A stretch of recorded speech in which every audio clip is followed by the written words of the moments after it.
we're going to consider the reasons why we fall into sin and why we need not fall. हम उन कारणों पर विचार करने जा रहे हैं कि हम पाप में क्यों गिरते हैं और हमें गिरने की आवश्यकता क्यों नहीं है. I'm sure this is going to be a very relevant study for all of you who are listening. मुझे यकीन है कि यह आपके लिए एक बहुत ही प्रासंगिक अध्ययन होगा. We considered in our last study that grace could keep us from being mastered by sin. हमने अपने पिछले अध्ययन में देखा था कि अनुग्रह हमें पाप के वश में होने से बचा सकता है. Man's greatest problem is that he's mastered by sin.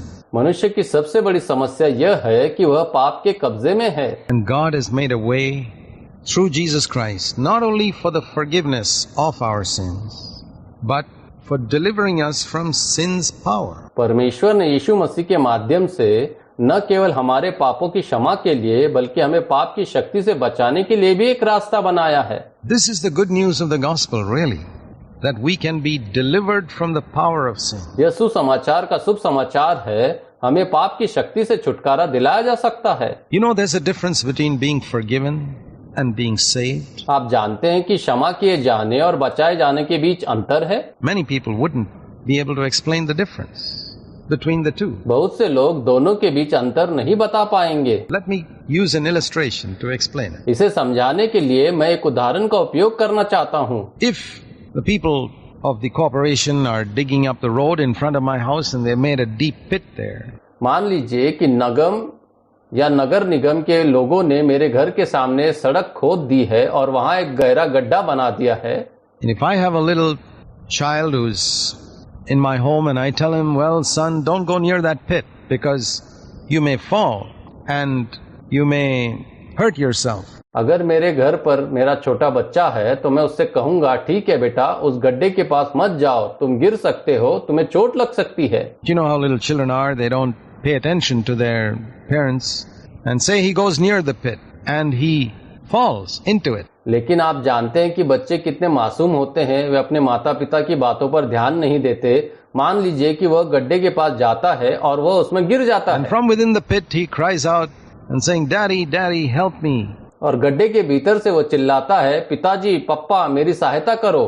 And I hear that voice and I go running and I go there and say, son, what happened? He says, Daddy, I'm sorry, I disobeyed you and I've fallen here in this pit. And that pit's about, say, 8 feet deep. मैं वो आवाज सुनता हूँ और उसके पास दौड़ता हूँ और कहता हूँ, बेटा क्या हुआ? वह उत्तर देता है, पिताजी मुझे क्षमा करे, मैंने आपकी बात नहीं मानी और मैं यहाँ इस गड्ढे में गिर गया हूँ. मान लीजिए वो गड्ढा 8 फीट का गहरा है. And I say, well, that's okay, son.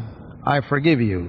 Goodbye. और मैं कहता हूँ, ठीक है बेटा, मैं तुम्हें माफ करता हूँ, अलविदा. And I leave him there and I go. और अगर मैं उसे वहां छोड़कर चला जाता हूँ, Have I forgiven him for his disobedience? I certainly have. क्या मैंने उसकी अवज्ञा के लिए उसे माफ कर दिया है? मैंने निश्चित रूप से माफ कर दिया है. Have I saved him?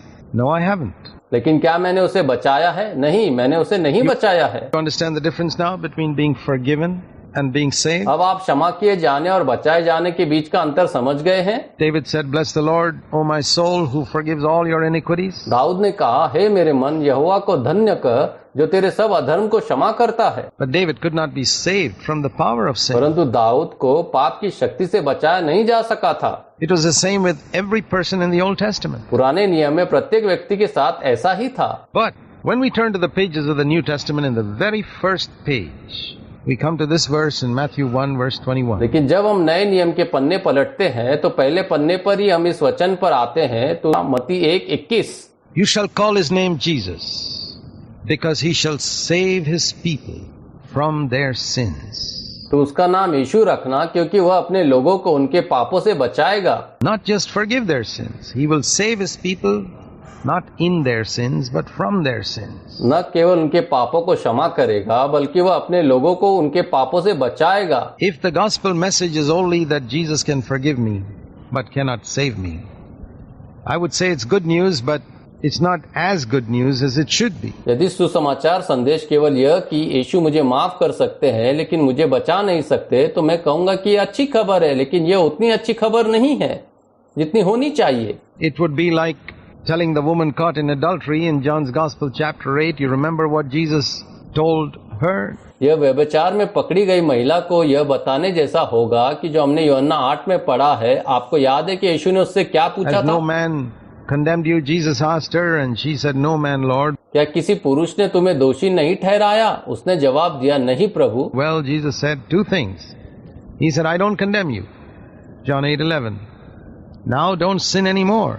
यीशु ने तब दो बातें कही, मैं तुम्हें दोषी नहीं ठहराता, यूहन्ना 8:11, अब से पाप मत करना। That's the twofold message of the gospel. यह सुसमाचार का दोहरा संदेश है। I do not condemn you. Go and don't sin again. मैं तुम्हें दोषी नहीं ठहराता, जाओ और दोबारा पाप मत करो। Now, if there was only one part to it, I don't condemn you. But, you may go and you may fall into sin again. You may again live in adultery. That wouldn't be very much of a gospel. But these two parts. अब यदि इसका केवल एक ही भाग होता, मैं आपको दोषी नहीं ठहराता, तो इसका अर्थ होता आप जाकर फिर से पाप कर सकते हैं, तुम फिर से व्यभिचार में जी सकते हो। यह कोई सुसमाचार नहीं होगा। The gospel message has got two sides to the coin. And if one side is missing, it's an incomplete gospel. सुसमाचार के संदेश सिक्के के दो पहलू है, और यदि एक पहलू गायब है तो यह अधूरा सुसमाचार है। People talk about the full gospel. Well, here it is. In John 8:11. I don't condemn you and don't sin again. लोग अक्सर पूर्ण सुसमाचार के बारे में बात करते हैं। यहाँ यूहन्ना 8:11 में पूर्ण सुसमाचार है, मैं तुम्हें दोषी नहीं ठहराता और फिर पाप नहीं करना। Mercy and grace, forgiveness and victory. दया और अनुग्रह, क्षमा और विजय। They only had forgiveness under the law. पुराने नियम में उन्हें केवल व्यवस्था के तहत क्षमा प्राप्त थी। Now we have forgiveness and victory. अब हमारे पास दोनों है, क्षमा और विजय। There will not be any mastery over our life of sin anymore. हमारे पाप में जीवन की हम पर प्रभुता नहीं होगी अब से। Now, if that be the case, does it mean that we will never sin again? No, it doesn't mean that. अब अगर ऐसा है तो क्या इसका मतलब यह है कि हम फिर कभी पाप नहीं करेंगे? नहीं, इसका मतलब यह नहीं है। God says He's going to change our nature and give us the nature of God, of Himself, His own divine nature. And when I have that nature, and I allow that nature to gradually control my life, I will become more and more free from sin. But I will not want to sin anymore.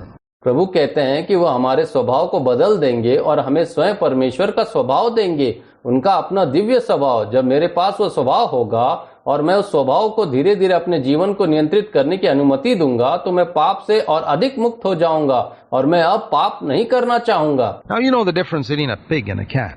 What's the difference?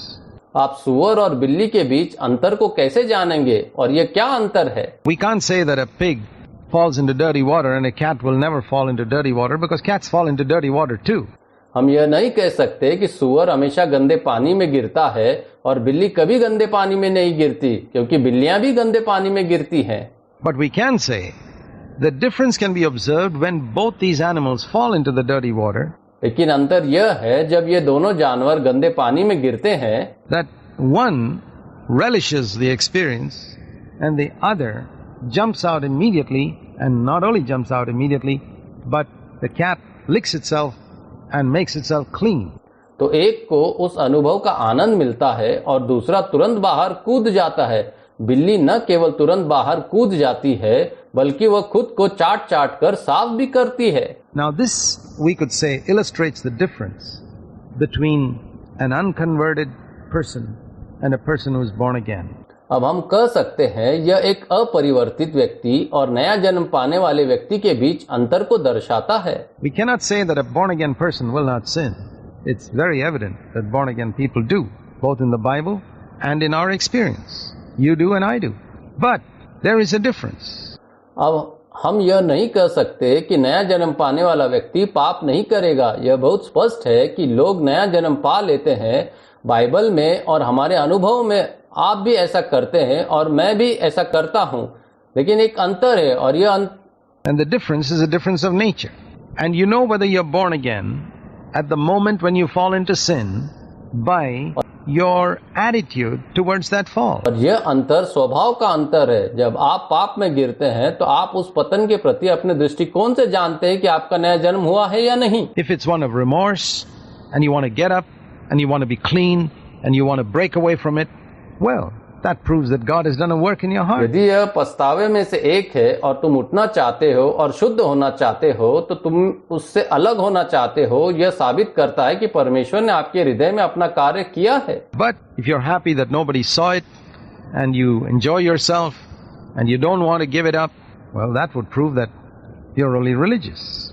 You haven't changed within. लेकिन अगर आप खुश हैं कि किसी ने इसे नहीं देखा और आप इसका आनंद लेते हैं और आप इसे छोड़ना नहीं चाहते हैं, इससे यह सिद्ध हो जाएगा कि आप केवल धार्मिक है, आप में कोई परिवर्तन नहीं आया है। Then why do Christians fall? Is it possible for us to overcome in such a way that we don't have to keep on falling into the same old sins again and again and again? फिर मसीही क्यों गिरते हैं? क्या हमारे लिए इस तरह से उबरना संभव है कि हमें बार बार उन्हीं पुराने पापों में न फंसना पड़े? The Christian life is a life of growth. It's not one where we keep on getting defeated, let's say, by anger for 25 years. मसीह जीवन विकास का जीवन है। यह ऐसा नहीं है कि हम 25 वर्षों तक मान लीजिए क्रोध से पराजित होते रहे हैं, Or we keep on defeated by dirty thoughts for 25 years, or with jealousy or bitterness or anything. या हम 25 वर्षों तक गंदे विचारों से या ईर्ष्या या कुड़कुड़ाहट के या किसी भी चीज से हारते रहे हैं। There has to be progress. The Bible speaks of our growing in grace. प्रगति तो होनी ही है। बाइबल अनुग्रह में बढ़ने के बारे में बात करती है। And we could compare this with the growth of a child in a school.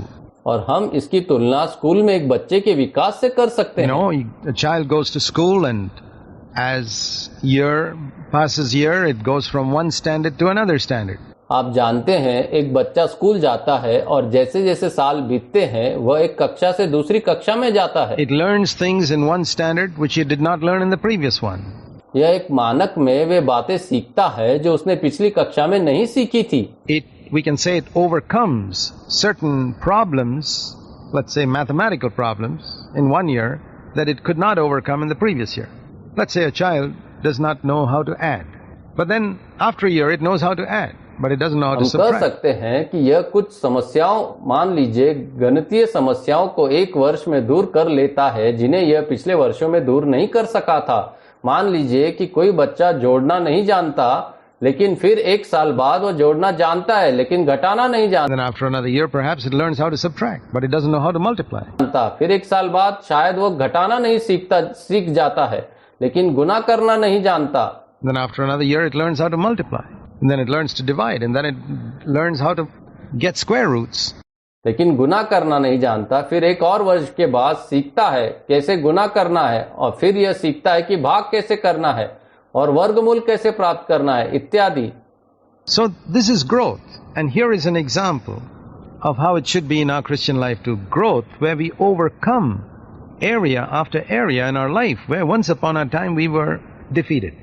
Just like that child overcomes area after area in the whole realm of mathematics where once upon a time it was totally ignorant. तो यह विकास है, यह हमारे मसीह जीवन में भी कैसा होना चाहिए, इसका एक उदाहरण यहाँ दिया गया है। विकास वह है जहाँ हम अपने जीवन में उन क्षेत्रों पर विजय प्राप्त करते हैं जहाँ एक समय हम पराजित हुए थे। ठीक उसी तरह उस बच्चे ने गणित के पूरे क्षेत्र में एक के बाद एक क्षेत्र को पार कर लिया है। This is growth in grace.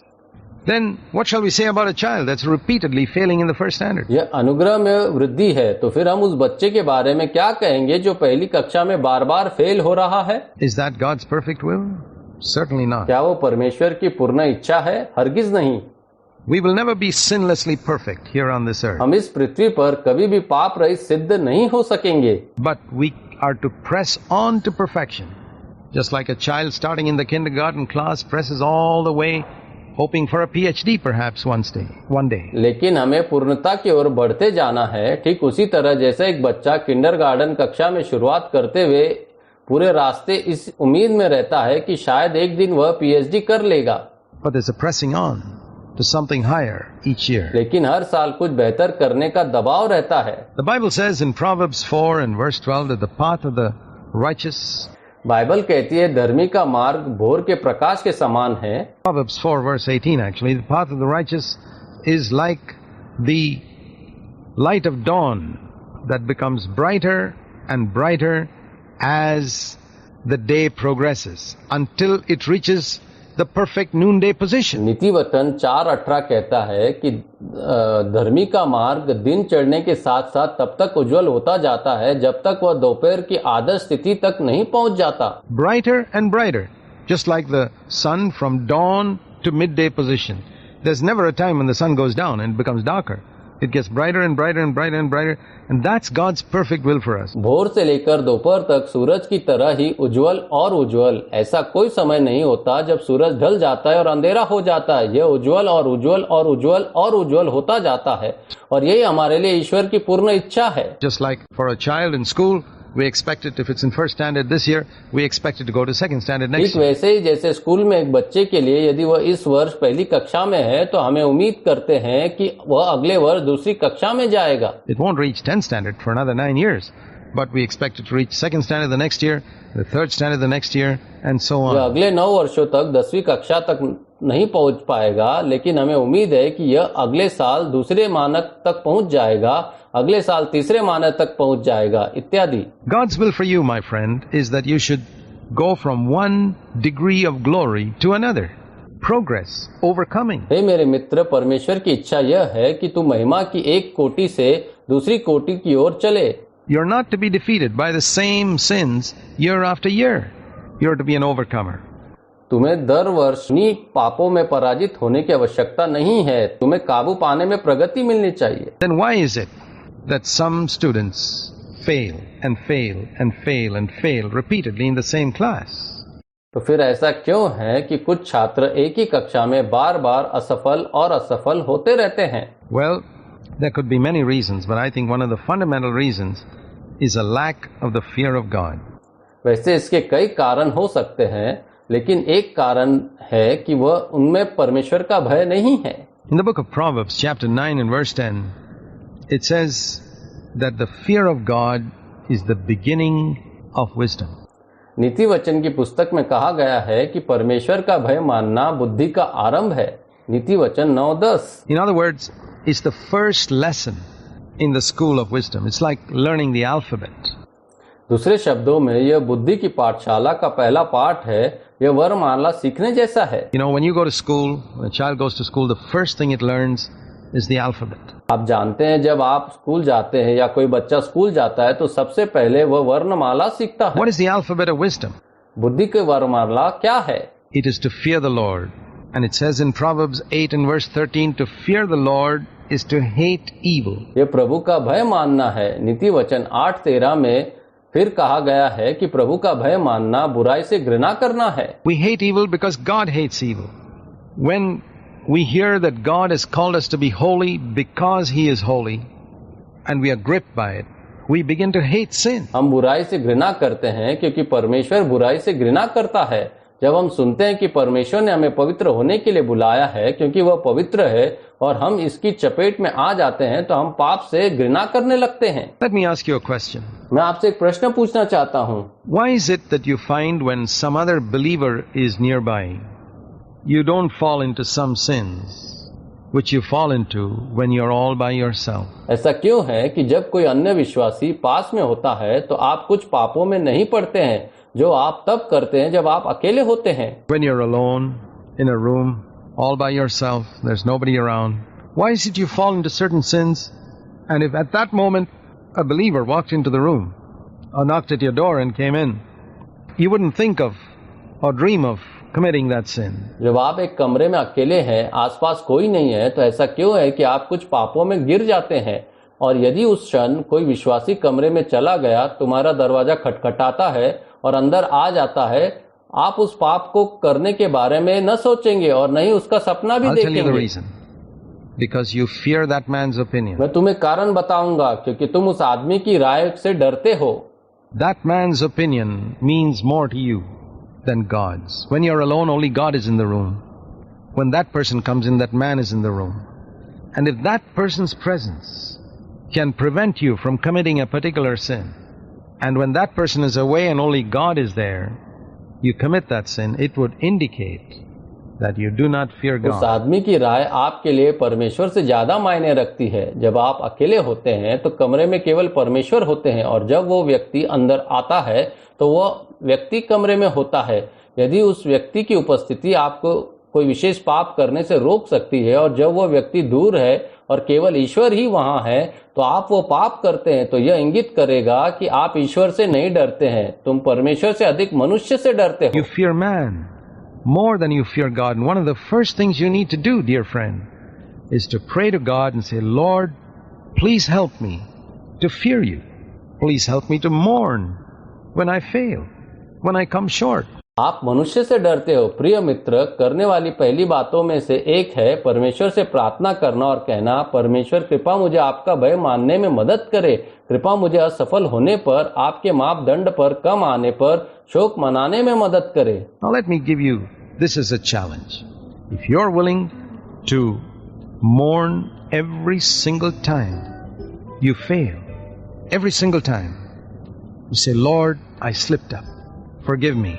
Help me to fear you. I want to recognize your presence. I want to live before your face.